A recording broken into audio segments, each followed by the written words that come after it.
Alors, donc, premier dossier. Donc, c'est un jeune homme de 32 ans qui appelle le SAMU. Au secours, j'ai pris il y a 3 heures les traitements de ma maman. Ça va très mal. Venez me secourir à la maison. Donc, le SMUR arrive. Le patient est somnolent. Il présente une pression artérielle à 150 mm de mercure, une fréquence cardiaque à 37 par minute, une SpO2 à 95% en air ambiant. Et donc, voici le CG pratiqué par le SMUR à domicile. Donc, je vous laisse 2 secondes pour le voir. Voilà. Donc, première question, quel toxique suspectez-vous? Est-ce que vous suspectez une ingestion de tramadol, de digoxine, d'un bloqueur de canal sodique, d'un inhibiteur calcique, d'un bêta-bloquant?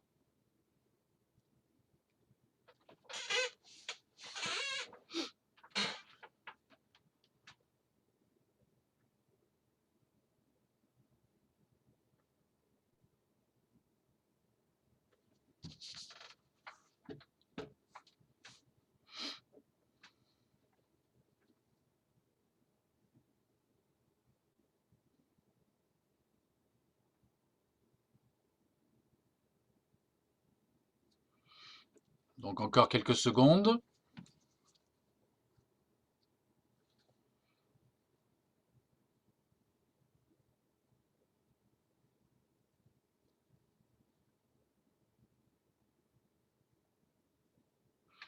OK. Donc, donc la majorité répond bêta-bloqueur, voire digoxine. Quelques personnes répondent bloqueur du canal sodique ou inhibiteur calcique. Une personne répond tramadol. Très bien. Alors, donc nous passons euh, aux solutions. Donc effectivement, le patient présente une hypotension avec une bradycardie et des aspects QRS élargis. Donc pour le tramadol, là il y a un vrai, on va dire, problème, c'est que le patient est parfaitement conscient. Or malgré tout, le tramadol est un psychotrope avant tout, avant de donner éventuellement une toxicité cardiaque. Par ailleurs, souvent, il est responsable d'un syndrome opioïde, voire sérotoninergique. Donc ici, le patient est conscient, cela rend très peu probable l'intoxication par le tramadol. Les digitaliques sont également peu probables, même si bien sûr le patient peut présenter un BAV de haut degré.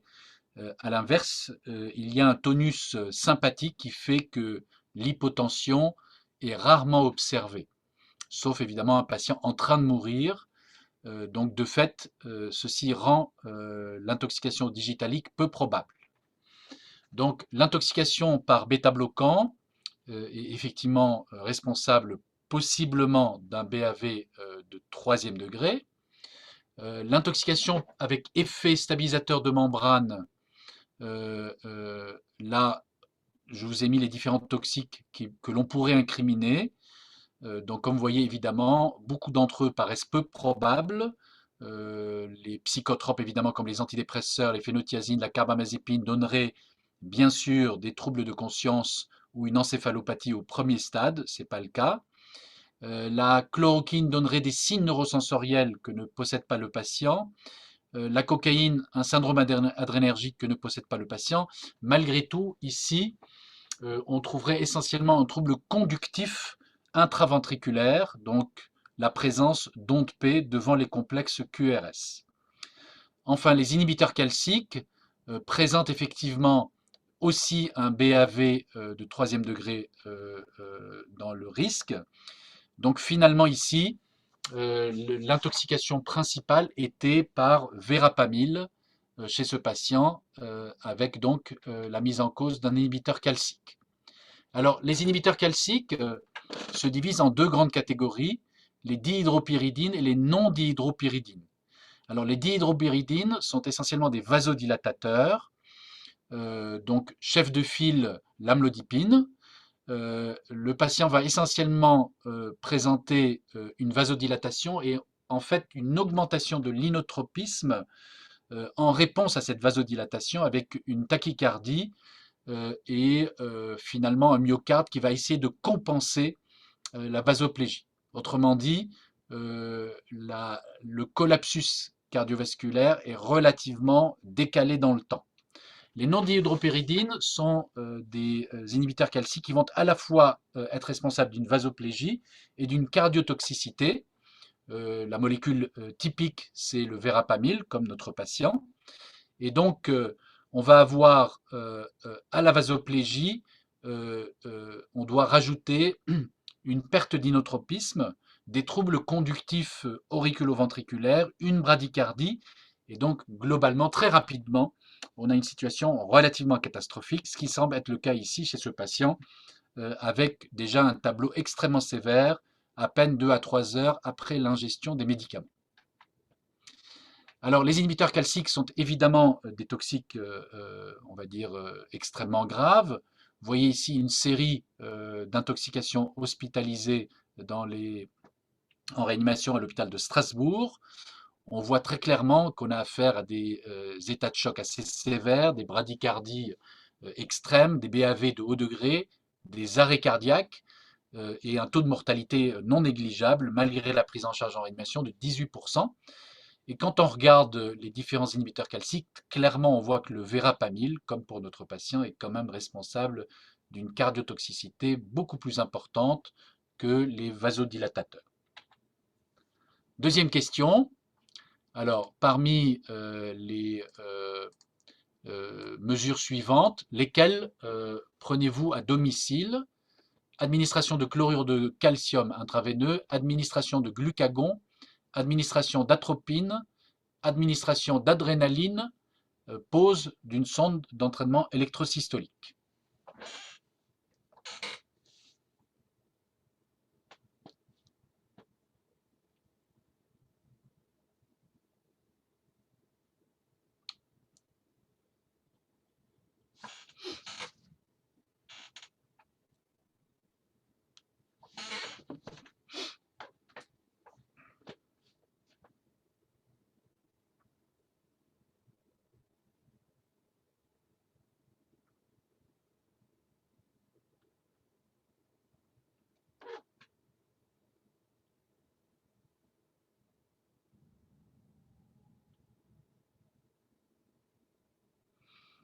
Ok, encore quelques secondes.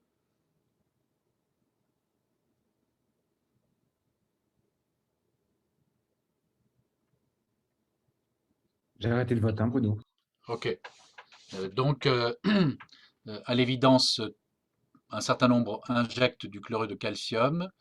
Pas mal de personnes administrent de l'atropine, plus rarement du glucagon, personne de l'adrénaline, et 2 personnes posent une sonde d'entraînement électrosystolique. Ok, très bien. Alors nous allons voir ça. Alors effectivement, on peut toujours commencer par de l'atropine, ça ne mange pas de pain. Néanmoins, lorsque l'on a une dissociation auriculo-ventriculaire de haut degré, avec un BAV3, il y a très peu de chances que l'atropine fonctionne. Donc je dirais, on peut toujours le faire, mais ça n'a pas beaucoup d'intérêt. Bien sûr, il faut faire un remplissage. Ça n'était pas marqué, mais ça va de soi. La première ligne d'antidote, évidemment, c'est le sel de calcium, en préférant le chlorure de calcium. Alors, ici, le patient présente une bradycardie extrême, une hypotension. À mon sens, il faut tout de suite aller au traitement le plus immédiatement efficace, c'est-à-dire les catécholamines, et devant l'association bradycardie-hypotension, de première instance, on va utiliser l'adrénaline. L'association isoprénaline-noradrénaline est toujours possible. Néanmoins, on va dire, elle est plus complexe à mettre en place dans le SAMU à domicile. Je pense qu'il vaut mieux recourir d'emblée à l'adrénaline. Alors, bien sûr, ce patient doit être rapidement, une fois l'adrénaline mise en place, intubé et ventilé en raison de la gravité de la toxicité cardiovasculaire. Une sonde d'électro-entraînement systolique, à mon sens, est compliquée à mettre en place à domicile. On peut toujours tester, si besoin, un entraînement électrosystolique percutané. Malgré tout, il est peu probable que ça fonctionne. Généralement, nous avons affaire à la fois un effet chronotrope négatif et un effet inotrope négatif. Et donc, il vaut mieux, à mon sens, privilégier les traitements pharmacologiques. Et donc ici, le traitement principal, évidemment, c'est l'adrénaline. Alors, dans notre observation, les choses n'ont pas été faites tout à fait comme ça, même si, comme je le dis, ça n'est peut-être pas le plus optimal, mais le SAMU a décidé de mettre l'association isoprénaline-noradrénaline et de tenter une électrostimulation transthoracique. D'ailleurs, le patient n'a pas été intubé. Et au cours du transport, il présente 2 convulsions. Et finalement, il se retrouve dans le coma après administration de Rivotril et il arrive en réanimation, ventilé au ballon. On voit bien quand même clairement que les choses n'ont pas été optimales. Alors, à l'arrivée, il a un score de Glasgow à 8, sans signe de localisation, une pression artérielle à 80-40 mm de mercure, une fréquence cardiaque à 80 par minute électro-entraînée, comme le montre le CG. La SpO2 est de 100% sous oxygène à haut débit. Il semble encombré, il n'y a pas de marbrure, l'auscultation cardio-pulmonaire est normale, l'abdomen est souple, sans hépatosplénomégalie. Voici le bilan des examens faits immédiatement après l'admission. Donc, vous avez le ionogramme sanguin avec une natrémie à 144, une kaliémie à 2,3, bicarbonate 23, fonction rénale 252 micromoles par litre de créate urée 6,9, un gaz du sang qui montre un pH à 7,35, un rapport P/F à 298, un lactate à 7,76, 40 900 globules blancs par millimètre cube, hémoglobine 12,5, plaquettes 383 000, TP 61%, bilan hépatique encore normal, glycémie 18,5, radiothorax présenté sur la diapositive, avec, comme vous le voyez, le patch d'entraînement électrosystolique externe.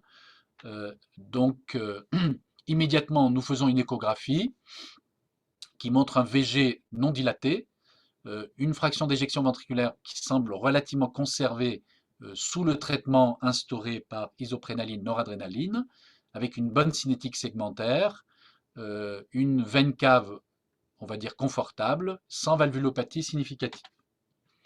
Voilà, l'analyse toxicologique à l'admission confirme la présence dans les dosages de verapamil en quantité toxique. Il semble ne pas y avoir d'autres toxiques associés. Alors, quel traitement discuter chez ce patient en réanimation? Donc, je déclenche le sondage. Voilà. Donc, charbon activé par la sonde gastrique, insuline à forte dose, bicarbonate molaire de sodium, épuration extra-rénale, toutes ces mesures en même temps.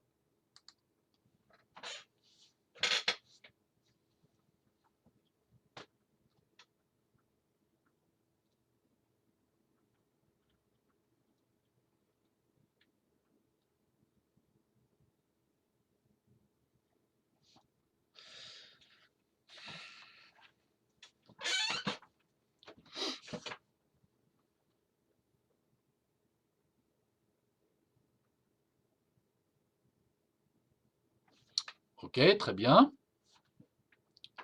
Voilà, nous attendons un tout petit peu que le nombre de personnes soit plus important.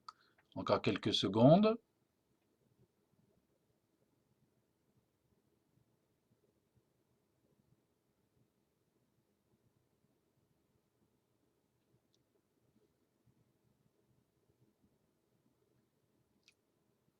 Ok, donc on arrête le sondage. Alors, donc, on va dire la majorité se propose de faire une épuration extra-rénale. Quelques personnes administrent du bicarbonate molaire de sodium.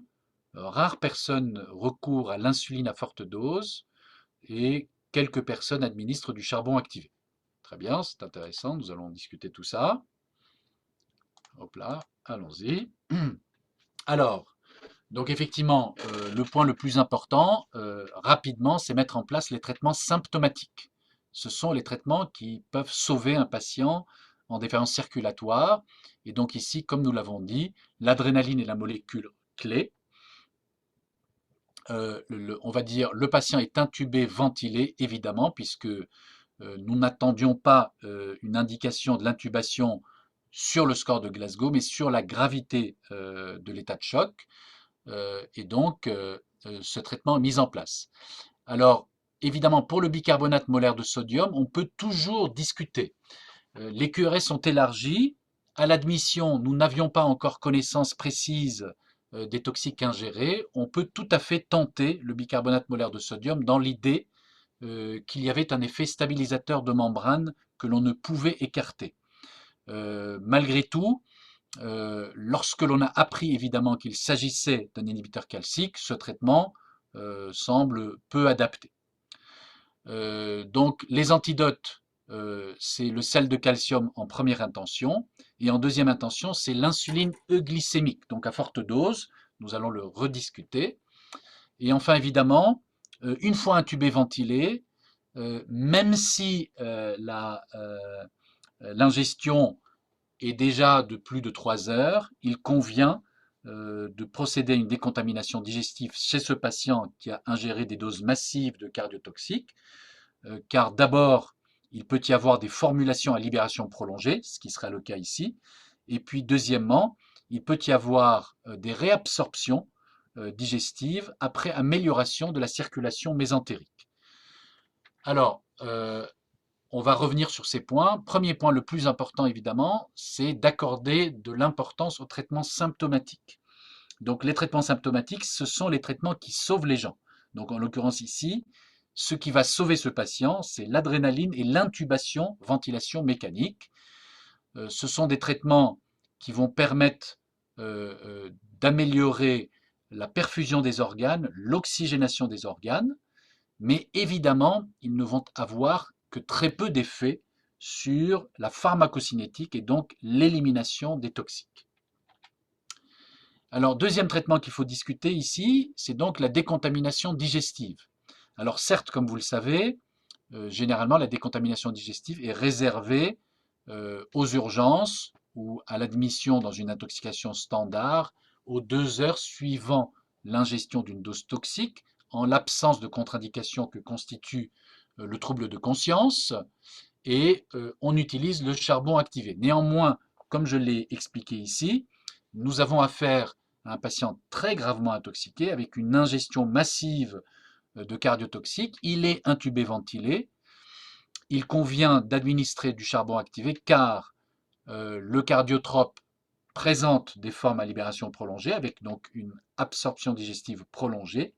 Et deuxième point, l'amélioration mésentérique, de la circulation mésentérique au moment de l'introduction de l'adrénaline et du remplissage pourrait s'accompagner d'une réabsorption digestive qui s'était interrompue à l'occasion de l'hypotension. Donc je crois que ce sont des mesures assez importantes. D'ailleurs, dans notre expérience, le pic d'absorption, donc le pic plasmatique, pardon, du cardiotrope est généralement décalé, parfois même jusqu'à 24 heures après l'admission en réanimation. Alors, pourquoi l'insuline euglycémique? C'est la question clé évidemment, car c'est l'antidote principal des inhibiteurs calciques. Alors, il faut savoir que l'inhibiteur calcique bloque la production d'insuline par le pancréas, qui dépend d'un canal calcique voltage L dépendant. Et on s'est rendu compte que l'hyperglycémie est fréquemment observée dans les intoxications par inhibiteurs calciques et que c'est même le facteur pronostic essentiel, que ce soit la glycémie mesurée à l'admission ou que ce soit la glycémie mesurée au pic des 24 premières heures. Et vous voyez que cette hyperglycémie est quasiment même à une valeur pronostique même meilleure que l'hypotension ou que la dose de catécholamine utilisée. Alors, comme il existe une hyperglycémie liée à une insulinopénie, il apparaissait donc tout à fait logique d'utiliser de l'insuline à forte dose, en fait, pour permettre au myocarde intoxiqué d'utiliser le glucose et de répondre de façon plus adaptée aux catécholamines. En situation physiologique, le myocarde utilise les acides gras comme fuel énergétique, mais en situation de stress comme une intoxication, il doit recourir aux carbohydrates. Il a donc besoin de doses importantes d'insuline. En situation d'insulinopénie, l'apport exogène d'insuline est intéressant. Alors, on va dire ce traitement par insuline à forte dose dans les intoxications par inhibiteurs calciques est validé par un certain nombre d'études expérimentales qui montrent d'ailleurs que c'est la meilleure antidote dans ces intoxications, bien meilleure que le glucagon, d'efficacité équivalente à l'adrénaline. Alors, en termes cliniques, il y a pas mal de case reports qui sont publiés. Il y a des séries avec un nombre faible de patients, mais qui tous, sans être randomisés, suggèrent un intérêt thérapeutique de cette association, comme vous imaginez évidemment, pour permettre d'améliorer la contractilité de la cellule myocardique en améliorant la disponibilité du calcium intracytoplasmique. Alors, malgré tout, évidemment, l'insuline à forte dose peut s'accompagner d'effets secondaires. Vous voyez ici sur le graphe un certain nombre de graphes qui vous représentent, pour le premier, le risque d'hypoglycémie en fonction de la quantité d'insuline apportée. Sur le graphe intermédiaire, le risque d'hypokaliémie en fonction de la dose d'insuline apportée. Et ici, le besoin en glucose hypertonique en fonction de l'insuline apportée. Globalement, c'est un traitement très bien toléré, en raison bien sûr de l'insulinopénie préexistante.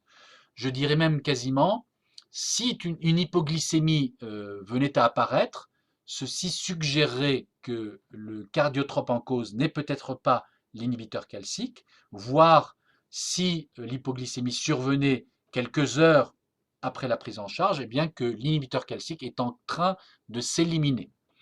Malgré tout, évidemment, l'administration d'insuline à forte dose justifie d'un protocole de surveillance rapprochée de la glycémie et de la kaliémie, car les doses d'insuline peuvent être extrêmement élevées. Donc les doses recommandées sont de 1 unité par kilo bolus, suivi de 1 unité par kilo par heure. Des doses jusqu'à 10 unités kilo-heure ont été décrites avec une relative bonne tolérance. Alors, dans notre cas, donc le patient a été intubé, il a été mis sous adrénaline à la dose de 1,5 mg par heure, ce qui d'ailleurs assez rapidement a permis une normalisation des lactates sans développement d'acidose. Néanmoins, une oligurie a été observée et une baisse à H24 du TP et des transaminases était notée. Alors vous voyez que l'ECG, évidemment, en parallèle, s'est nettement amélioré. Alors, pour faire un point sur les antidotes à utiliser, juste très brièvement, donc pour les bêta-bloquants, l'antidote de première ligne sont les bêta-stimulants, dobutamine et isoprénaline. En deuxième ligne, on peut utiliser le glucagon à forte dose. Et puis, en cas de choc plus important, recourir à l'adrénaline. Pour les inhibiteurs calciques, on peut toujours commencer par les sels de calcium, comme vous l'avez fait. Rapidement, il faut passer à l'insuline euglycémique, donc aux doses élevées que j'ai décrites, puis mettre en place les catécholamines. Pour les bloqueurs des canaux sodiques, ce qui n'était pas le cas ici, mais que l'on aurait pu suspecter au départ, on peut débuter par du bicarbonate molaire de sodium, puis, en cas d'inefficacité, recourir aux catécholamines, notamment à l'adrénaline. Pour les digitaliques qu'il ne fallait pas suspecter ici, on peut toujours tester l'atropine et en cas d'intoxication grave, évidemment, le seul traitement est l'entraînement et les fragments FAB antidigoxine.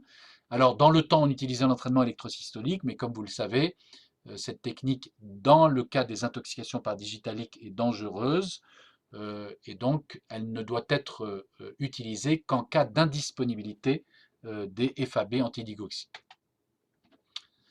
Alors, l'hémodialyse, j'ai été surpris évidemment que beaucoup d'entre vous les recommandaient. Alors, comme vous le savez évidemment, avant de discuter l'intérêt d'une hémodialyse en termes cliniques, il faut déjà voir est-ce que la substance concernée peut être épurable par l'hémodialyse. Alors, quelles sont les caractéristiques qui permettent d'envisager une clairance par l'hémodialyse, eh bien, c'est un poids moléculaire faible, faible encombrement stérique, une liaison protéine plasmatique faible, un volume de distribution réduit, une clairance endogène plutôt basse et, tant qu'à faire, une cinétique monocompartimentale. Donc en fait, il y a quand même pas mal d'exigences et les deux points les plus importants qui peuvent émerger de ces conditions, c'est la faible liaison aux protéines plasmatiques et le faible volume de distribution. D'ailleurs, de façon très simple, on peut, si vous allez sur Internet en quelques minutes, ressortir ces deux paramètres. Et si vous divisez le pourcentage de forme libre du toxique par son volume de distribution, vous pouvez, comme vous le voyez, en fonction du ratio, eh bien, de façon très simple, déduire si la dialyse est utile ou pas. Ainsi, si ce ratio est inférieur à 20, vous pouvez être sûr que la dialyse n'a aucun intérêt. Si à l'inverse, ce ratio est supérieur à 80, eh bien, peut-être la dialyse peut être intéressante en termes cinétiques. Alors évidemment, une fois qu'on a défini une substance possiblement dialysable, il faut s'intéresser à savoir est-ce que dans la littérature, il existe des arguments pour laisser penser que la dialyse améliore le pronostic du patient.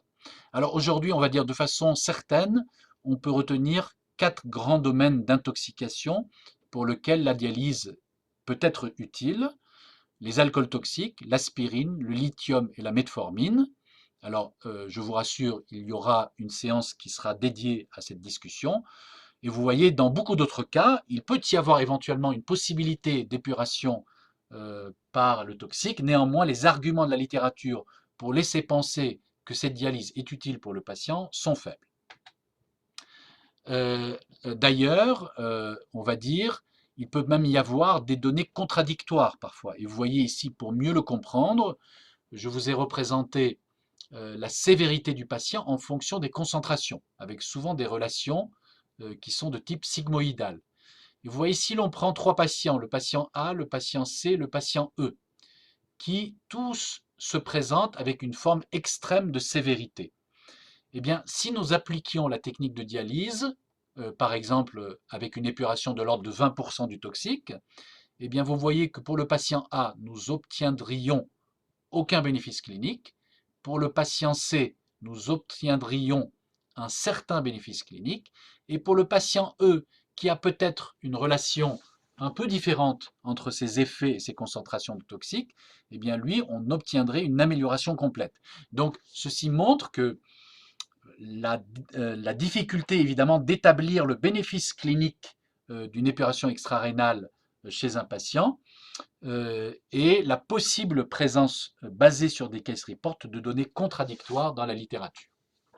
Alors, si l'on venait évidemment à notre inhibiteur calcique, donc le verapamil, eh bien en regardant les constantes pharmacocinétiques de façon très claire, on voit qu'il a un volume de distribution extrêmement élevé, qu'il a un taux de liaison aux protéines plasmatiques extrêmement élevé.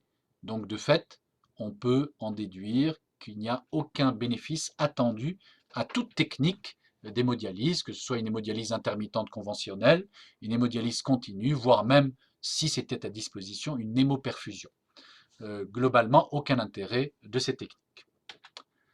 Alors, certains se sont dit, puisque le volume de distribution de ces inhibiteurs calciques est relativement élevé, puisqu'ils ont des liaisons aux protéines plasmatiques relativement importants, eh bien, quid de la technique Mars, c'est-à-dire de l'épuration contre albumine.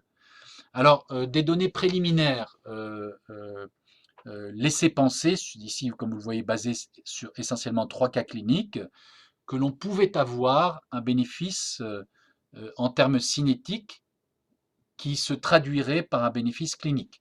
Alors l'auteur, comme vous le voyez, a mesuré la cinétique dans les 3 cas, avant, pendant et après l'élimination, et a mesuré au-dessus les paramètres pharmacodynamiques, notamment la pression artérielle et les doses de catécholamine, de façon parallèle à l'épuration. Alors évidemment, quand on voit ça de loin, on peut avoir l'impression qu'il y a une amélioration, mais en fait, quand on regarde de près, il ne suffit évidemment pas de mesurer une concentration du toxique avant la technique Mars, puis après la technique Mars, et de tirer un trait entre les deux pour conclure que la technique Mars a eu un quelconque intérêt. Donc ces données sont largement insuffisantes et depuis, les données publiées ainsi que nos données encore non publiées sur le sujet suggèrent fortement que les techniques de dialyse contre albumine n'ont strictement aucun intérêt pour épurer le toxique. Alors revenons à notre histoire. Donc, si vous avez bien compris, donc pas d'indication à la dialyse au sens clairance du toxique. À l'inverse, fort intérêt aux techniques symptomatiques, donc à l'adrénaline, à l'intubation et aux antidotes représentés par le calcium et l'insuline euglycémique. Donc le patient reçoit tous ces thérapeutiques, son hémodynamique se stabilise, l'ECG se normalise, une technique d'épuration extra-rénale continue est mise en place, cette fois-ci pour des raisons rénales et métaboliques, pas du tout toxicologiques, puisque le patient est anurique. Et puis, on observe à J3 un syndrome inflammatoire, des aspirations sales, il est mis sous augmentin. La sonde d'entraînement électrosystolique est enlevée et le patient semble s'améliorer et est extubé à J9. Alors, 72 heures après l'extubation, donc à J12, il présente une détresse respiratoire qui nécessite sa réintubation. Il a des sous-crépitants diffus, un gaz du sang qui montre une hypoxémie importante, une hémodynamique, une fonction VG pourtant tout à fait normale. La radiographie de thorax est présentée, évidemment. On suspecte une pneumonie nosocomiale et un LBA est fait et retrouve la présence de polynucléaires neutrophiles avec 10 puissance 4 de pyocianique, un traitement adapté et mis en place. 5 jours plus tard, le patient semble s'aggraver et un pneumothorax est identifié sur la radio de thorax. Alors, question, de quoi ce pneumothorax spontané peut-il être la complication la plus probable? Alors, juste, je remets la diapo pour que vous ayez bien vu. Donc, le pneumothorax est ici. Voilà, il y a effectivement un cathéter ici. Voilà, donc on y va. Alors, pose d'un cathéter jugulaire gauche. ARDS sur la bronchopneumonie infectieuse. ARDS toxique. Empième pleural, fistule bronchopleurale.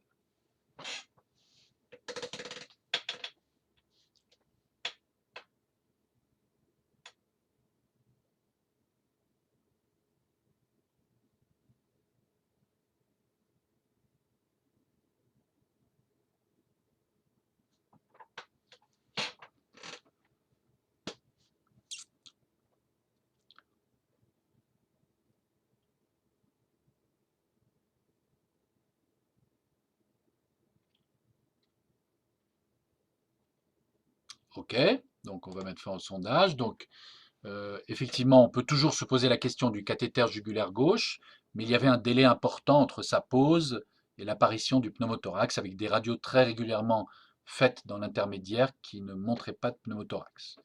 Alors, la bronchopneumonie infectieuse est peu probable, évidemment, à l'origine d'un ARDS, puisque le patient était traité de façon adaptée. Le SDRA toxique est une bonne question. L'ampième, il n'y avait pas, je crois, d'épanchement correspondant. Et la fistule bronchopleurale est plus hypothétique. Okay, donc nous passons à la suite des événements du dossier. Donc évidemment, un scanner est effectué et vous voyez, chez ce patient sans antécédent respiratoire, on met en évidence une destruction des sommets d'allure bulleuse et un infiltrat alvéolo-interstitiel bilatéral des bases. Alors, on va dire, oui, l'hypothèse d'un SDRA toxique est évoquée. Alors, il y a plusieurs cas dans la littérature publiée, notamment avec le verapamil, donc de ce que l'on appelle un œdème non cardiogénique, avec une incidence même suspectée de 15% survenant dans les 72 heures après la guérison du choc toxique. Alors, je dirais, même si ce cas, évidemment, pose problème, puisque, évidemment, on ne peut jamais écarter un pneumothorax lié à la pose d'un cathéter, on ne pouvait pas écarter une complication de l'infection, puisqu'il y en avait bien une documentée. Je vous ai mis ici un autre exemple du service. où là, les choses sont beaucoup plus claires. Vous voyez, ça, c'est un patient qui avait fait une intoxication par le verapamil, qui a été traité sans être intubé, uniquement par des catécholamines, qui étaient probablement moins graves que celui dont on a parlé. Et vous voyez, en fait, il a développé, à partir de J3, des opacités alvéolaires. Et nous avions fait un scanner. Vous voyez, on retrouvait un peu les mêmes aspects.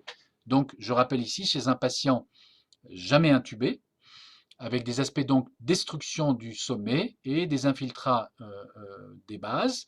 Et comme vous voyez, à J20, il a évolué spontanément de façon favorable, sans mise en place d'antibiotiques, uniquement avec de l'oxygène, montrant bien évidemment cette possibilité de SDRA toxique liée aux inhibiteurs calciques. Alors plusieurs hypothèses sont évoquées dans la littérature. Euh, euh, Possiblement un syndrome de fuite capillaire lié à l'inhibition de la prostacycline, possiblement un CIRS local avec production de cytokines, possiblement une distribution préférentielle du verapamil dans le poumon avec un trouble à son élimination. Évidemment, il n'y a pas de conclusion définitive sur le sujet. Néanmoins, clairement, on va dire la phase initiale de prise en charge de l'hypotension, l'importance du remplissage, doivent entrer en ligne de compte, mais chez le patient dont on a parlé, ainsi que dans l'exemple que je vous ai montré, l'œdème cardiogénique avait été écarté avec une échographie cardiaque en défaveur d'une insuffisance circulatoire ou d'une insuffisance ventriculaire gauche.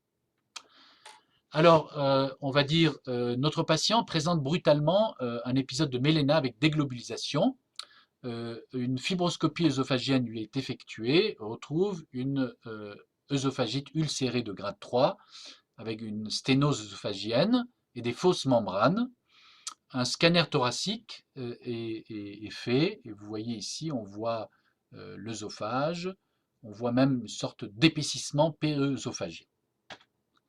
Voilà, alors cette complication surajoutée, qui est la perforation œsophagienne avec ici une sorte de médiastinite périœsophagienne, a déjà été rapportée dans au moins un cas que j'avais retrouvé dans la littérature à la suite d'une intoxication par le verapamil.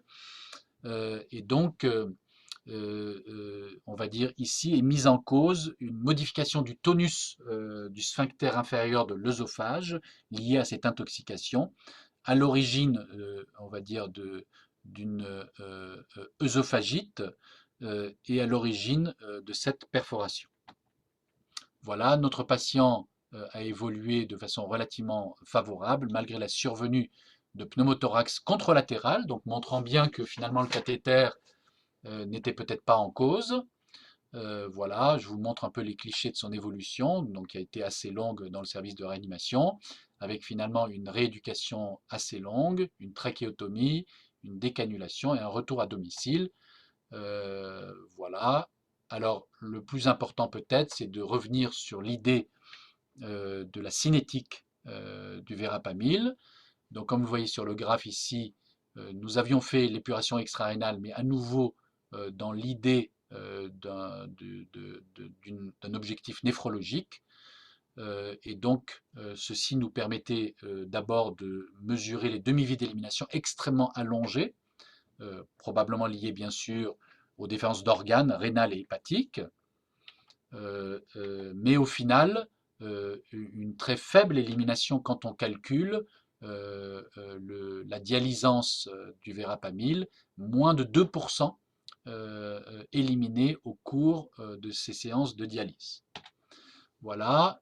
Deuxième point, on avait mesuré le verapamil régulièrement dans les urines. Et donc là aussi, on voyait une faible élimination rénale, liée probablement à l'insuffisance rénale du patient. Et donc, en résultant, eh bien, le mode d'élimination chez ce patient du verapamil s'est retrouvé être le foie, avec un métabolisme en norverapamil et une élimination biliaire, montrant là aussi l'importance du rétablissement des fonctions d'organes par une bonne hémodynamique et donc l'importance du traitement initial par les catécholamines pour permettre la guérison et la clairance du toxique. Voilà, en conclusion de cette observation assez exceptionnelle, donc ce qu'on peut dire, c'est que le verapamil est responsable d'une intoxication grave, potentiellement fatale, que les formes LP modifient la pharmacocinétique et donc modifient la durée de l'évolution de l'intoxication, qu'il n'y a pas d'antidote constamment actif, mais que le meilleur semble aujourd'hui l'insuline glycémique, qu'il n'y a aucun intérêt à l'épuration extra-rénale, quelle qu'en soit la modalité. Alors, bien sûr, ce cas soulève des problèmes qui ne sont pas résolus. Le problème de l'œdème pulmonaire non cardiogénique, qui est quand même observé fréquemment avec les inhibiteurs calciques, notamment le verapamil, à distance de l'épisode de déférence circulatoire. Le problème d'éventuelles lésions œsophagiennes, et donc on a retrouvé au moins un cas similaire au nôtre. Et puis, bien sûr, pour l'avenir, l'amélioration des indications de l'insuline euglycémique et notamment des posologies à recommander. Voilà, je prends les questions sur ce premier dossier, le temps de Euh, mettre en place le deuxième. Je vais te les poser, Bruno. Il y a Vas-y, 3 questions de Mathéo. ok. Une question assez simple auquel tu vas répondre immédiatement, qui est: est-il possible de faire du charbon activé via la sonde nasogastrique chez un patient qui va ou doit être intubé? Alors, je pense que tu vas clarifier ce point-là. Alors, on va dire, si le patient a un trouble de conscience, comme je l'ai dit, d'emblée, le charbon activé est totalement contre-indiqué. S'il a un trouble de conscience et qu'on l'a intubé, on va dire cette contre-indication est levée. Maintenant, dans la majorité des toxiques, notamment dans les comas toxiques, une fois intubé, le charbon activé n'a aucun intérêt, puisqu'en fait, les toxiques ont déjà été absorbés, sont responsables du coma, donc la décontamination a peu d'intérêt. Celle-ci persiste dans deux situations, qui d'ailleurs sont réunies dans notre cas. Premièrement, les toxiques à libération prolongée, où là, effectivement, les indications du charbon activé dépassent les 2 heures post-ingestion. Et la deuxième, c'est les intoxications extrêmement graves, où le pronostic vital est immédiatement engagé, comme une intoxication par inhibiteur calcique, par un cardiotoxique, voire par exemple par la colchicine. Dans ces situations, je dirais, même s'il n'y a pas de preuve formelle de l'intérêt de la décontamination, il vaut mieux le faire lorsque l'on a assuré l'absence de contre-indication que de ne pas le faire. En tout cas, pour nous, nous avons des données intéressantes qui laissent penser que l'absorption digestive est décalée dans le temps, survient bien au-delà de la deuxième heure, et même dans quelques cas, le pic plasmatique n'est pas à l'admission des patients, mais à H24, en raison de l'amélioration de la circulation mésentérique secondaire aux traitements symptomatiques initiaux. Autre question? Oui, alors toujours de Mathéo. Comment se passe la gestion du bicarbonate molaire et de l'insuline glycémique avec une kaliémie du patient à 2,3 millimoles? Est-ce qu'il Alors faut traiter le ça patient ne, à l'administration ou pendant l'administration? donc ça ne pose pas de problème évidemment. Je dirais toujours dans ces situations, on va dire, comme vous avez vu, où le pronostic vital est en jeu, on va dire généralement on fait tout en même temps. Donc si le patient avait une hypocalémie, on peut tout à fait débuter l'insuline et mettre en parallèle une seringue de potassium sans aucun risque. Euh, Bien sûr, l'idée est de comprendre le mécanisme de l'hypocalémie si celui-ci est préexisté. Donc, en aucun cas, l'existence d'une petite hypocalémie contre-indique l'intérêt de l'insuline et son administration. OK. Il y a un message de Quentin. Oui. Et Quentin, au passage, je t'ai mis un petit message personnel sur le chat. Qui de l'insuline? Quid de l'insuline, je pense. Quand arrêter? Il faut administrer du glucose sous un certain seuil, comme dans l'acidocétose. Alors, on va dire l'insuline, donc on la démarre à 1 unité kilo bolus, puis on met 1 unité kilo heure. Au départ, lorsqu'on est convaincu que c'est une intoxication par inhibiteur calcique en présence d'une hyperglycémie, il n'y a pas lieu systématiquement de mettre du glucosé hypertonique, mais de surveiller de façon horaire la glycémie. En théorie, généralement les choses se passent très bien, on ne met pas de glucose hypertonique. Dans les situations un peu plus limites, ou si on a un peu peur, on peut mettre en place du G10 ou du G30 en parallèle. Comme je l'ai dit néanmoins, si des hypoglycémies apparaissaient, remettre en cause le diagnostic d'intoxication par inhibiteur calcique, ou du moins sa sévérité, et envisager une élimination de l'inhibiteur calcique. Alors, une fois que l'intoxication s'améliore significativement, on peut procéder à l'arrêt de l'insuline. Alors peut-être en deux étapes. Une première étape où on divise par deux le traitement et une seconde étape où on l'arrête. Donc ce n'est pas un sevrage comme la noradrénaline petit à petit. Il faut savoir que l'effet de l'insuline débute une vingtaine de minutes après sa mise en place et donc de même son effet est un tout petit peu retardé après son arrêt. Et donc, il faut quand même que le patient soit bien monitoré en termes hémodynamiques. Nous avons des cas où le médecin traitant qui était de garde n'avait pas compris l'intérêt de l'insuline chez un patient qu'il trouvait, on va dire, non diabétique, et donc avait arrêté l'insuline par méconnaissance, et comme par hasard, pendant sa garde, il avait dû réintroduire les catécholamines. Donc, montrant bien l'intérêt de ce traitement. Ok. Il y a Sofiane qui te dit bonsoir et merci. Dans les points de Merci. récapitulatif pour les antidotes, en gros, est-ce que l'adrénaline est le seul vasopresseur qu'il faut mettre dans les chocs toxiques ou quelle est la place de la noradrénaline? Alors, donc évidemment, comme je l'ai dit, ici l'adrénaline s'imposait puisqu'on a l'association hypotension-bradycardie. Si nous avions l'association hypotension-tachycardie, nous aurions suspecté un mécanisme vasoplégique. Alors on va le discuter aussi plus tard. Et à ce moment-là, on aurait mis la noradrénaline en première intention. Après, une fois en réanimation, évidemment, on va procéder au monitorage hémodynamique exact. Et donc, on va à ce moment-là affiner le choix de la catécholamine. Soit on maintient l'adrénaline. Idéalement, on revient à l'isoprénaline plus la noradrénaline, qui permet de dissocier l'effet bêta et l'effet alpha, et donc d'adapter mieux les catécholamines au profil hémodynamique. Mais en préhospitalier aux urgences, c'est quand même assez compliqué de mettre deux seringues électriques et de jongler avec tout ça. Donc je recommande plutôt d'emblée l'adrénaline dans les chocs cardiotoxiques. Et Quentin à nouveau, qui a une question intéressante sur le lévosimendan comme sensibilisateur calcique. Quelle est son indication finalement dans ces intox Alors, par inhibiteur alors, calcique? le lévosimodan, je dirais pas d'indication d'emblée. Pourquoi son problème, c'est que il va agir pas immédiatement. Et puis surtout, on va dire, il n'est pas, son effet vasopresseur est faible, voire inexistant. Or, les inhibiteurs calciques sont d'abord des vasoplégiants. Et d'ailleurs, souvent, dans la majorité des intoxications, on a surtout une vasoplégie. Et donc, il vaut mieux associer la combinaison alpha et bêta plus, donc typiquement l'adrénaline, voire si on est certain que c'est uniquement un choc vasoplégique, la noradrénaline. Donc je dirais non en première intention.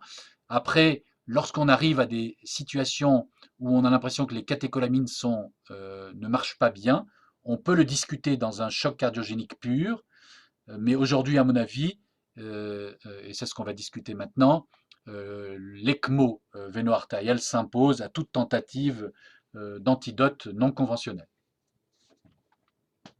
Autre question? Non, c'est terminé pour les Ok. questions. Donc nous passons au deuxième dossier. Donc je vais essayer de faire rapidement pour ne pas déborder de trop. Alors, donc c'est un deuxième cas clinique. Donc c'est une femme de 50 ans dépressive sans antécédent. Et donc elle ingère 30 comprimés de propafénone 2 heures avant l'appel des secours à la suite d'une dispute avec son mari, la propafénone étant le traitement de son mari. Donc, première question, quel est le tableau clinique prévisible chez cette patiente? Donc, trouble de conscience profond, hypotension artérielle sévère, bradycardie sinusale profonde, détresse respiratoire aiguë, douleur abdominale et vomissement.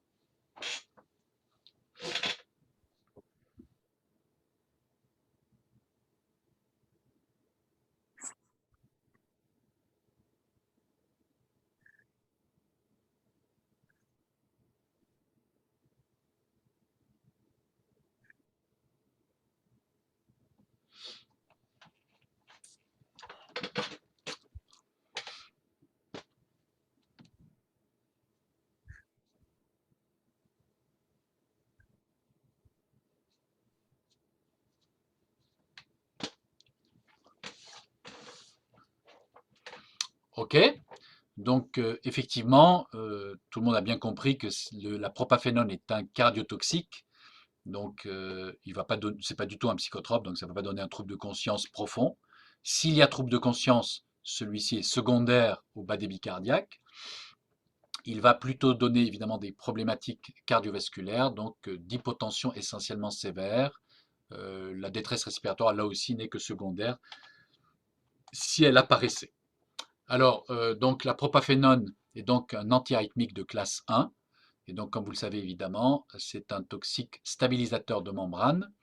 Il apparaît donc dans la liste que je vous ai mis ici des produits qui peuvent donner un effet stabilisateur de membrane et comme vous voyez qui sont assez nombreux et qui n'ont finalement peu à voir les uns avec les autres. Alors pour rappel, l'effet stabilisateur de membrane correspond au blocage du canal sodique qui est donc le canal qui permet l'entrée de sodium dans la phase 0 du potentiel d'action. Et vous voyez très clairement que cette phase 0 correspond au complexe QRS.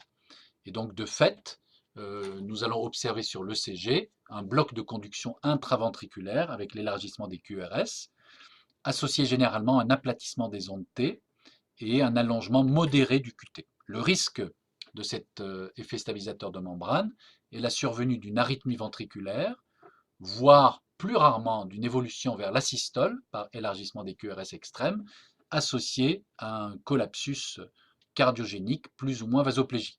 Bien sûr, dans les formes graves, on va avoir des conséquences secondaires de cette insuffisance circulatoire, par exemple des troubles de conscience, par exemple une insuffisance respiratoire, mais il existe des effets stabilisateurs de membrane sur d'autres organes que le cœur. Par exemple, des comas convulsifs, notamment à la nivaquine, peuvent être attribués à l'effet stabilisateur de membrane, et des ARDS retardés avec hémorragie alvéolaire également. Alors classiquement, évidemment, le QRS est le paramètre pronostic principal utilisé. Plus le QRS est large et plus le risque d'arythmie ventriculaire est important. Alors, les secours arrivent à domicile. La patiente est en Glasgow 9. Elle a des pupilles normales. Elle ventile spontanément. Elle semble un peu en sueur. Elle a une fréquence cardiaque à 50 par minute, mais surtout une pression imprenable. Et je vous ai mis l'ECG de la patiente. Question. Donc nous passons à la question, pardon, la question suivante. Alors attendez, hop là. Voilà, question 6. Alors comment interprétez-vous cet ECG? Bloc de conduction sino-auriculaire, bloc de conduction auriculo-ventriculaire, bloc de branche gauche, syndrome de Brugada, bloc bifasciculaire. Alors, je ne sais pas si je peux revenir en même temps sur le CG. Voilà.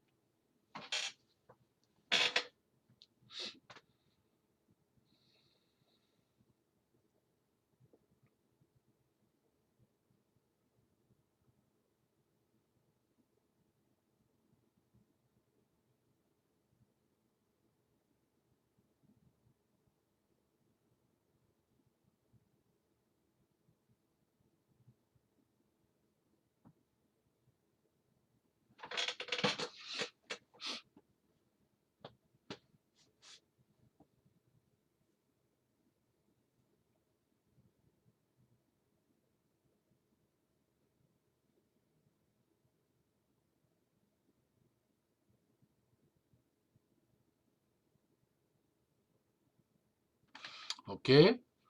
Alors, évidemment, ce n'était pas évident sur cette ECG de faire précisément le diagnostic. J'allais dire, on ne voyait en fait pas de dissociation avec les ondes P.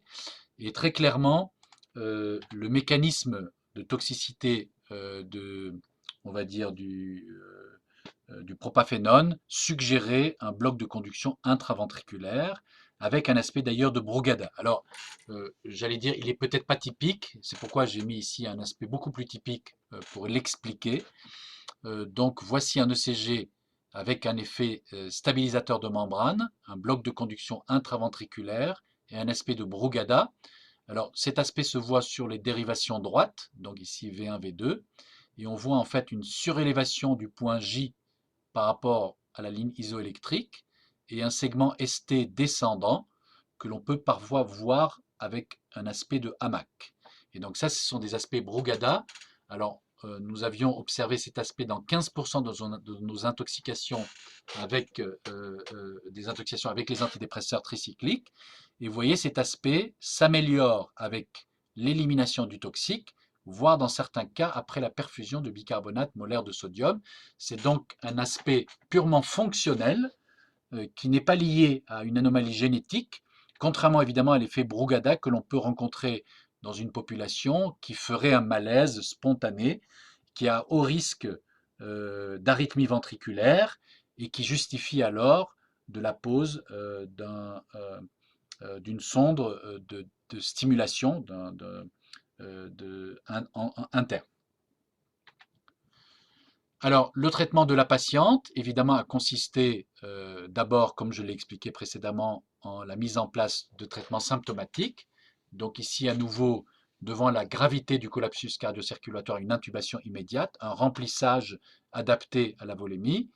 La perfusion de bicarbonate molaire de sodium, ici, nous savions précisément le toxique ingéré, donc l'interprétation du bloc intraventriculaire avec la perfusion répétée de bicarbonate qui peut aller jusqu'à 3 fois 250 millilitres. Et là aussi, avec une dette potassique, alors soit vous mettez les 2 grammes de KCl directement dans le 250 millilitres de bicarbonate, soit vous mettez en parallèle une seringue électrique avec l'apport de 2 grammes pour chaque 250 millilitres de perfusé. Et bien sûr, rapidement, des catécholamines doivent être instaurées. Alors, dans notre cas, la patiente a reçu de l'isoprénaline. Je dirais, pour être en respect avec ce que j'ai dit précédemment, moi j'aurais mis l'adrénaline, qui a, comme vous l'avez bien compris, à la fois un intérêt, on va dire, sur la partie cardiogénique et sur la partie vasoplégique. Si vous mettez l'isoprénaline, vous risquerez très rapidement de devoir introduire la noradrénaline. Alors, il faut savoir que pour les intoxications à la nivaquine, là, ce traitement qui a été initié en réanimation doit être initié quasiment en pré-hospitalier dès la découverte du patient, en se basant non pas sur la symptomatologie, mais même sur les facteurs pronostiques très simples que sont la dose supposée ingérée de plus de 4 grammes, la pression artérielle systolique de moins de 100 mm de mercure et l'élargissement des QRS de plus de 100 millisecondes. Ces facteurs pronostiques imposent d'emblée, alors même que le patient est strictement asymptomatique, l'intubation et la ventilation mécanique, ainsi que l'administration d'adrénaline pour maintenir une certaine fréquence cardiaque entre 70 et 80 par minute pour éviter l'arythmie ventriculaire. Alors, pour les intoxications par la nivaquine, il convient aussi d'administrer du diazépam, on va dire, dont le rôle antidotique est tout à fait discutable, mais dans le protocole défini en 1988, eh bien, ce traitement était systématiquement associé dans les intoxications graves. Alors, notre patient était admise en réanimation. Comme vous le voyez, elle a même des petites convulsions initiales, probablement reflétant le bas débit cérébral. Sa pression artérielle est quand même relativement basse. Malgré la mise en place de catécholamine, elle semble être relativement bradycarde. En tout cas, elle n'arrive pas à accélérer sa fréquence cardiaque. Le CG est assez inquiétant. Les anomalies biologiques ne sont pas encore marquées, même si la concentration de propafénone est extrêmement élevée. Donc il est décidé d'un monitorage hémodynamique et d'une surveillance très régulière biologique de la patiente. Alors je vous montre son échographie cardiaque, si ça veut bien fonctionner, mais j'ai l'impression que ça ne fonctionne pas. Bon, globalement, c'était pour vous montrer un cœur hypokinétique et relativement globuleux. Voilà, donc j'ai traduit en fait l'échographie cardiaque et donc je vous demande évidemment quelles recommandations faites-vous devant l'hypotension chez cette patiente avec un cœur relativement globuleux et sous adrénaline? Est-ce que vous remplissez? Est-ce que vous majorez l'adrénaline? Est-ce que vous rajoutez la noradrénaline? Est-ce que vous rajoutez de la dobutamine? Est-ce que vous perfusez une émulsion lipidique? Est-ce que vous orientez vers l'assistance circulatoire?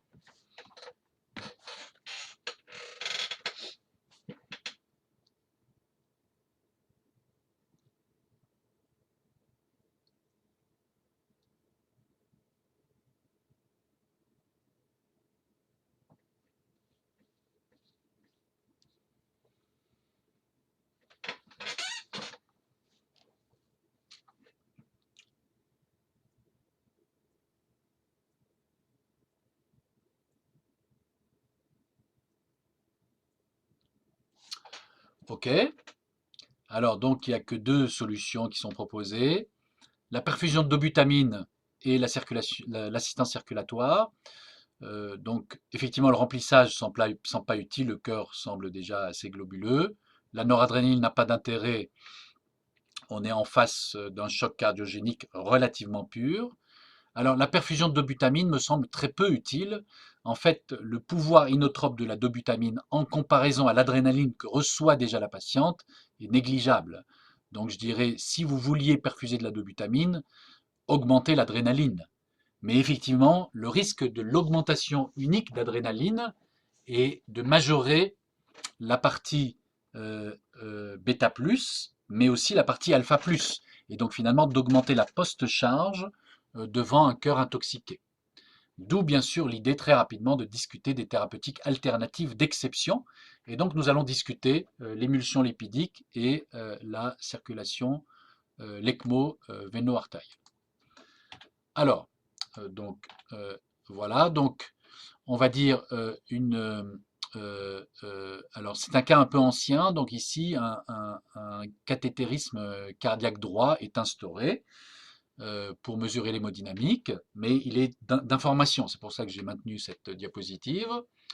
Donc vous voyez, sous adrénaline, on a l'impression qu'on contrôle la pression artérielle, puisqu'en fait on a quand même une PAM de l'ordre de 75 mm de mercure, mais vous voyez, la tension est extrêmement pincée, car évidemment on a des résistances systémiques très élevées et un index cardiaque extrêmement bas. Sous-entendu, sous adrénaline à cette dose-là, la patiente arrive à maintenir une certaine pression artérielle, mais rien ne passe dans les vaisseaux, donc vous vous orientez vers la défaillance multiviscérale quasi certaine. Donc, comme certains l'ont dit, on tente de la dobutamine, même si évidemment, vous allez le voir, c'est pas très logique, mais bon, on tente de la dobutamine, et vous voyez effectivement, on améliore quelque peu l'index cardiaque, mais on effondre la pression artérielle, donc à nouveau montrant qu'il y a un besoin d'un support alpha. Et donc là, on risque évidemment très rapidement une problématique d'arrêt cardiaque. Et donc on se trouve, comme vous le voyez, dans une certaine impasse pharmacologique, c'est-à-dire soit on met des traitements qui favorisent la pression artérielle au détriment du débit cardiaque, soit on met des traitements qui favorisent le débit cardiaque au détriment de la pression artérielle. Donc on est pris dans une tenaille finalement qui définit justement ce côté réfractaire du choc. Et donc, très rapidement, malgré tous ces essais de catécholamine, on voit se dégrader la fonction rénale, on voit s'aggraver le rapport PaO2 sur FiO2, et on voit augmenter les lactates. Et donc, l'échographie cardiaque confirme cette fois-ci une baisse du débit cardiaque et une défaillance cardiogénique réfractaire au traitement imposé. Alors, si vous étiez resté comme ça, comme dans les années 2000, vous voyez, nous observions à l'époque un taux de mortalité relativement élevé chez ces patients traités sous catécholamine pure avant la mise en place des thérapeutiques d'exception. D'où bien sûr le principe de penser à d'autres choses. Alors on va dire dans le domaine, il y a deux possibilités que nous allons les discuter. Le premier, ce sont les émulsions lipidiques. Alors, c'est un traitement aujourd'hui recommandé au bloc opératoire dans les intoxications par les anesthésiques locaux, lorsque l'anesthésiste se trompe de dose.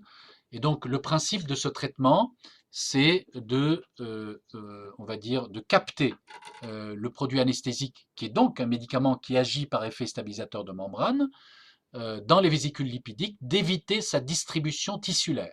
Et donc c'est un traitement recommandé aujourd'hui par l'ensemble des sociétés savantes. L'intérêt de ce traitement étant évidemment une très simple administration, c'est-à-dire globalement vous prenez un flacon de 250 millilitres d'intralipide, 20%, et vous le mettez en débit libre quasiment, et tout va bien. Donc c'est assez facile. Alors malgré tout, la question évidemment dans une intoxication cette fois-ci par cardiotoxique, la question importante de se poser, est-ce que l'intralipide va vraiment capturer le cardiotoxique? Alors, on va dire, on peut s'appuyer sur une étude in vitro qui a été très intéressante et qui vous montre que l'importance de la capture, de la séquestration dans les vésicules lipidiques d'intralipides du cardiotoxique dépend en fait d'un coefficient que l'on appelle le coefficient de partition au hectanol. Et donc, finalement, comme vous voyez, lorsque ce coefficient de partition au hectanol est bas, eh bien, il n'y a aucun espoir d'envisager quoi que ce soit comme bénéfice à l'intralipide. À l'inverse, lorsque le coefficient de partition est très élevé, c'est-à-dire sous-entendu le cardiotoxique et liposoluble, vous pourriez envisager une certaine capture de la molécule et donc peut-être une amélioration hémodynamique. Donc aujourd'hui, évidemment, il y a quelques données qui, on va dire, soutiennent l'intérêt éventuel des émulsions lipidiques dans un certain nombre d'intoxications qui sont listées ici avec des molécules plutôt liposolubles. Malgré tout, le point important, c'est que si vous vouliez tester ce traitement, je recommande deux choses. Premièrement, de regarder sur Internet le coefficient de partition au hectanol et de n'administrer l'intralipide que si celui-ci est supérieur au moins à 3. Et deuxièmement, si vous aviez décidé d'aller à l'ECMO, eh bien, à mon sens, de ne pas changer, sauf miracle complet clinique, de ne pas changer l'indication. Car aujourd'hui, il n'est pas démontré de façon claire que l'intralipide modifie totalement le pronostic d'un choc toxique aussi sévère. D'ailleurs, comme vous le voyez, les autorités des sociétés savantes eh bien, n'ont pas de recommandation à vous faire sur le sujet. Donc moi, je me suis permis de vous en faire une, mais les sociétés savantes américaines et européennes n'ont aucune recommandation. C'est-à-dire, ils ne vous disent pas de le faire, ils ne vous disent pas de ne pas le faire. Donc, pas de recommandation.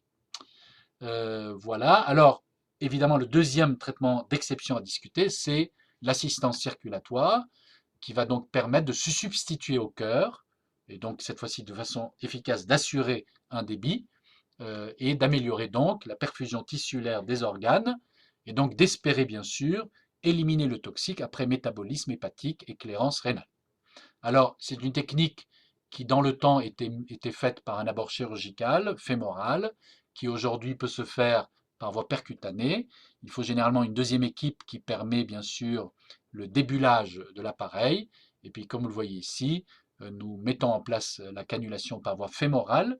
Ne pas oublier un shunt de reperfusion de l'artère fémorale superficielle car la canule artérielle de gros calibre est occlusive de l'artère fémorale. Alors, une autre question que je vous pose, quelles sont les meilleures indications de l'assistance circulatoire pour des chocs toxiques? Les antidépresseurs tricycliques, les digitaliques, la colchicine, les benzodiazépines, les fumées d'incendie.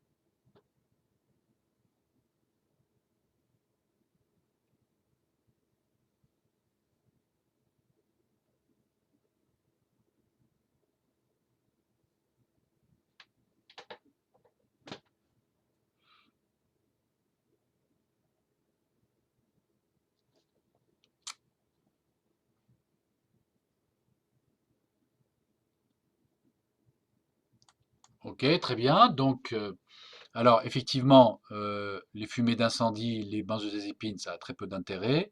La colchicine, on va dire, est un sujet discuté ou discutable. On le verra pourquoi.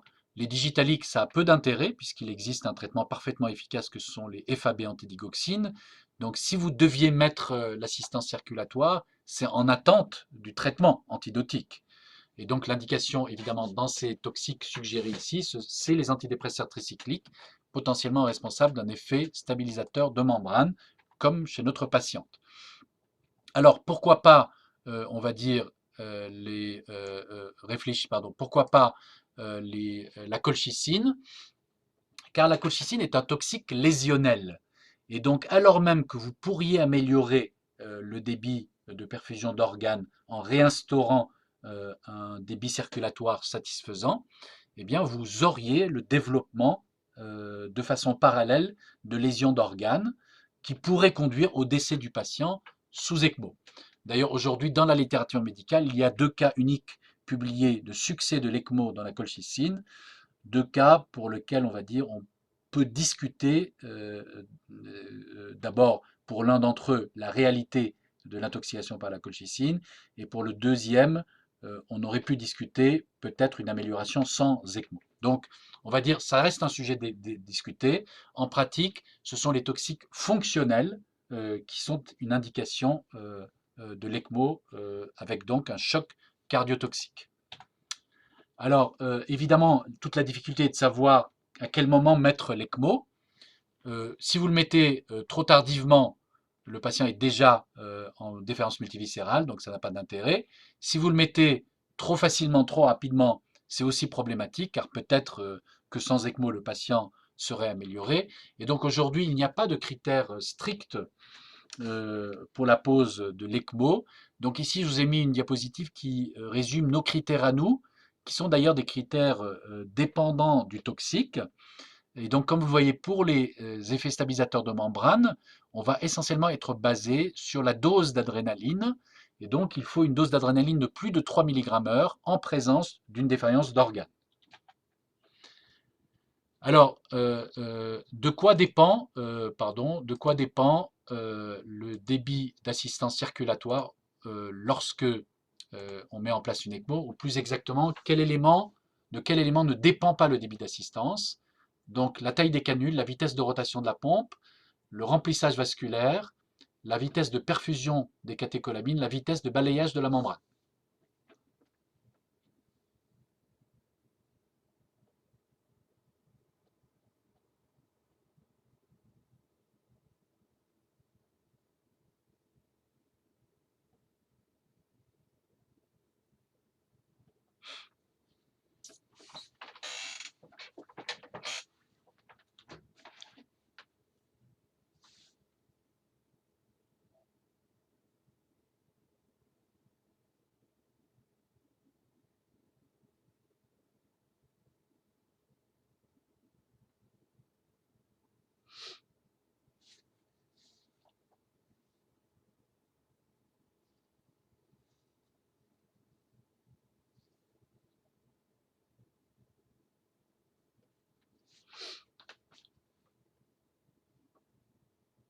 OK.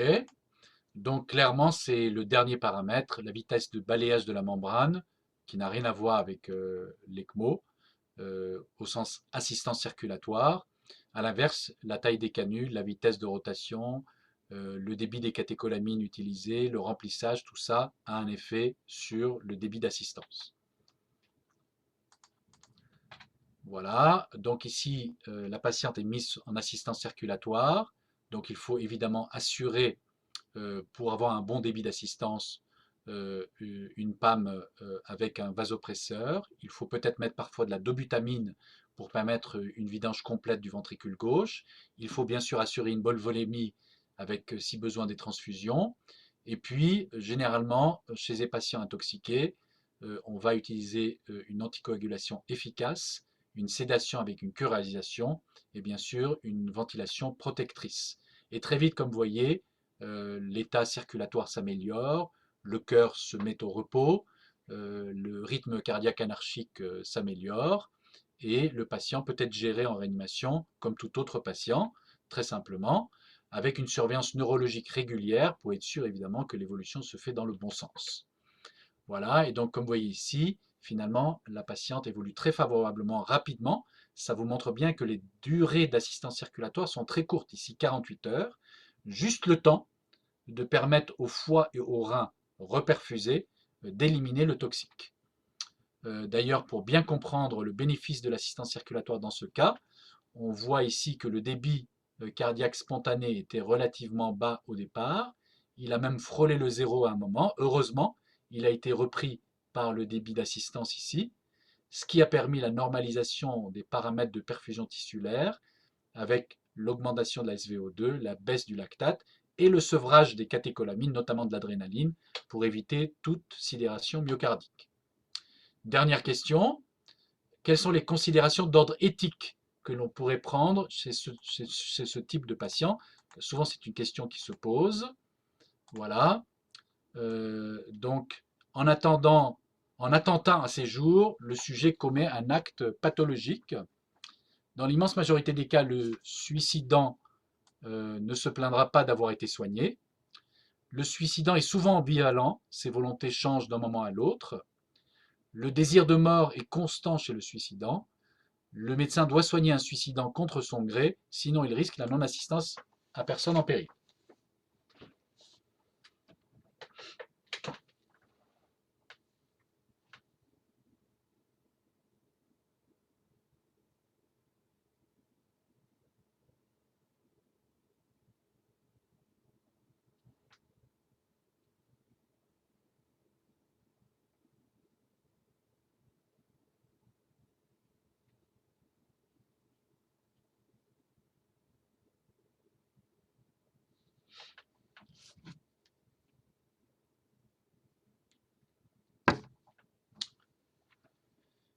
Ok, donc vous avez effectivement plutôt raison. Donc, bien sûr, le sujet commet un acte pas tout à fait normal en se voulant se suicider. La position du suicidant est souvent ambivalente. D'ailleurs, souvent ils veulent mourir, mais en fait ils appellent quand même les secours pour être sauvés. Le désir de mort est plutôt inconstant. D'ailleurs, il est plutôt rare. Les vrais désirs de mort sont plutôt rares. Et donc, bien sûr, un médecin se doit de soigner tout suicidant. euh, euh, euh, Sinon, il sera accusé de non-assistance à péril en danger. Alors, juste pour dire évidemment que le suicide, évidemment, et une tentative de suicide est un faible facteur prédictif de récidive de suicide. Donc je dirais, on peut tout à fait guérir un patient, y compris par des gestes thérapeutiques aussi agressifs que l'ECMO, et le patient pourrait ne jamais recommencer par la suite et être totalement sorti d'affaire. Malgré tout, quand même, il faut savoir que 10% des patients qui font une tentative de suicide finiront par faire, au moment de leur vie, un suicide réussi. Donc ça reste quand même, la maladie dépressive reste une pathologie chronique sévère. Et donc évidemment, chez quelqu'un qui se présenterait avec un tableau dépressif extrêmement grave, de multiples tentatives de suicide, l'indication de l'ECMO pourrait tout à fait être discutée de façon raisonnable en termes éthiques. Voilà, notre patiente, comme prévu, vous voyez, c'était en fait un geste réactionnel à une querelle avec son mari. Et vous voyez, elle nous a envoyé une carte de remerciement. Donc, elle aurait dû décéder. Vous voyez, elle a été sauvée. Donc, elle était tout à fait contente. Et comme vous voyez ici, l'ECMO, en fait, a permis l'élimination du toxique après une phase ici de saturation du métabolisme. Et donc, heureusement, à ces concentrations très élevées, nous étions sous ECMO. Voilà, en conclusion, donc les défaillances circulatoires d'origine toxique sont peu fréquentes mais extrêmement graves. Donc malgré l'optimisation des traitements symptomatiques et des antidotes que nous avions discutés, la mortalité reste élevée. Et donc il est intéressant de recourir à des techniques d'exception, même si je comprends que dans certains cas de patients dépressifs extrêmes, il puisse y avoir des problèmes d'éthique. Ces techniques peuvent améliorer le pronostic final des patients intoxiqués. Voilà, je prends des questions s'il y en a. Pardon, il y a une question de Mathéo. Question plus générale d'organisation. Comment pouvons-nous récupérer les webinaires d'Appro? Eh bien, ils vont être mis sur une chaîne YouTube. C'est Damien Roux qui s'en occupe, mais qui a un peu de retard. Donc, il y a toujours une petite latence généralement d'un mois. Ça répond à ta question, Mathéo. Autre question? Pas d'autres questions. Ok, très bien. Bon, ben, sur ce, merci à tous.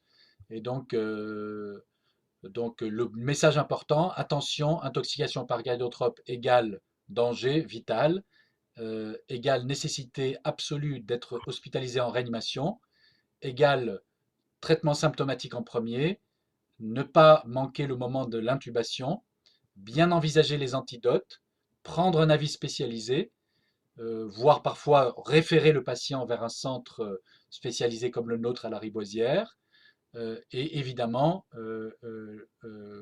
indiquer l'ECMO, on va dire, avec une aide d'une personne, on va dire, référente dans un milieu médico-chirurgical.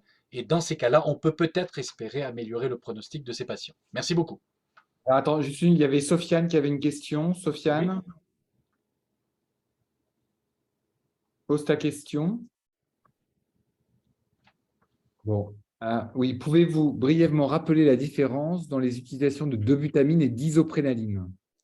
Alors, c'est une bonne question en fait.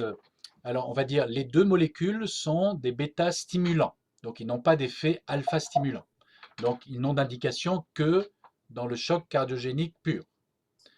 D'où évidemment, comme je l'ai expliqué au départ, lorsqu'on suspecte un choc cardiogénique, on ne peut pas être sûr que c'est pur, et donc il vaut mieux utiliser plutôt l'adrénaline.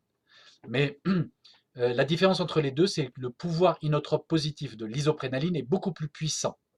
Celui de la dobutamine, à partir de 20 gamma km/min, plafonne, voire risque d'entraîner une arythmie ventriculaire plutôt qu'une amélioration de l'inotropisme. Donc il va devenir, on va dire, plutôt arythmogène et batmotrope positif plutôt que d'être inotrope positif. À l'inverse, l'isoprénaline a un pouvoir inotrope plus important, mais il est très vasoplégiant. Donc très rapidement, il faut mettre de la noradrénaline en parallèle. Donc je dirais en pratico-pratique, si vous avez l'impression au départ que c'est une intox modeste, vous pouvez gérer avec la dobutamine. Si d'emblée vous pensez que c'est beaucoup plus sérieux, il vaut mieux opter pour l'isoprénaline, tout en sachant que rapidement la noradrénaline sera de recours. Ok, merci beaucoup. Autre question? Non, il y a, il y a Fanny qui te remercie et Sofiane qui te remercie aussi. Et ben, merci surtout à tous d'avoir veillé tard. On se retrouve la semaine prochaine, même heure, et ce sera Coma Toxique. Voilà. Bonne soirée à tous. Merci à vous. Au revoir.